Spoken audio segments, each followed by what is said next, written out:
మహిళలకు CM Chandrababu good news చెప్పారు. మహిళలకు వర్క్ ఫ్రం హోం ప్రారంభించేందుకు వ్యూహరచన చేస్తున్నట్లు ఆయన తెలిపారు.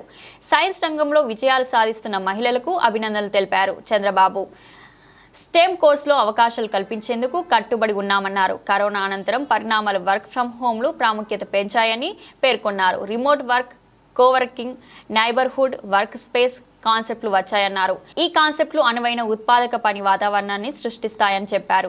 ఈ కాన్సెప్ట్లు వ్యాపారస్తులు, ఉద్యోగులకు మంచి ఫలితాలు అందిస్తాయని సీఎం చంద్రబాబు అన్నారు. ఇవన్నీ మెరుగైన పని, జీవిత సమతుల్యత సాధించేందుకు సహాయపడతాయన్నారు. ఏపీలో అర్థవంతమైన మార్పుల దిశగా వీటిని వాడుకునేందుకు యోచన చేస్తున్నట్లు చంద్రబాబు తెలిపారు.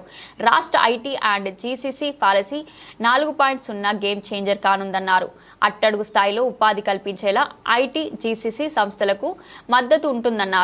రిమోట్, హైబ్రిడ్ వర్క్ ఆప్షన్ల ద్వారా ఎక్కువగా మహిళలకే లబ్ధి కలుగుతుందన్నారు చంద్రబాబు. ఒక 5 మంది కలెక్టర్స్ ని అక్కడ కూర్చొని మాట్లాడి మేజర్ ఇష్యూస్ మీరు మానిటర్ చేయగలిగితే చాలా ఇంపాక్ట్ వస్తుంది. అల్టిమేట్ గా మనం ఈరోజు చేసేది మన జీవితంలో ఒక సాటిస్ఫాక్షన్ ఉంటుంది. ఈ విషయం మనం గుర్తుపెట్టుకోవాల్సిన అవసరం ఉంది. ఈరోజు ఒక మాటలో చెప్పాలంటే వండర్ఫుల్ ఎక్స్పీరియన్స్ నాకు కూడా. ఇన్నేళ్లు నేను సీఎంగా ఉన్నా, ఇన్నిసార్లు నేను రాజకీయాల్లో ఎన్నోసార్లు పనిచేసిన, ఈరోజు ఒక నూతనమైనటువంటి అనుభూతి కానీ ఉత్సాహం. మనం చేసిన పనుల యొక్క ఫలితాలు ఒక్కొక్క డిపార్ట్మెంట్ మాట్లాడినప్పుడు నాకు పీస్ మీల్గా బాగా చేసామనిపిస్తుంది. కానీ ఈరోజు మనం చూసిన తర్వాత చాలా డిపార్ట్మెంట్లో మనం చేసిన పనుల యొక్క రిజల్ట్స్ కనపడుస్తున్నాయి. ఇది బిగినింగ్ మాత్రం. ఇంకా భవిష్యత్తులో ఇంకా బ్రహ్మాండమైన రిజల్ట్స్ వచ్చే పరిస్థితి వస్తుంది.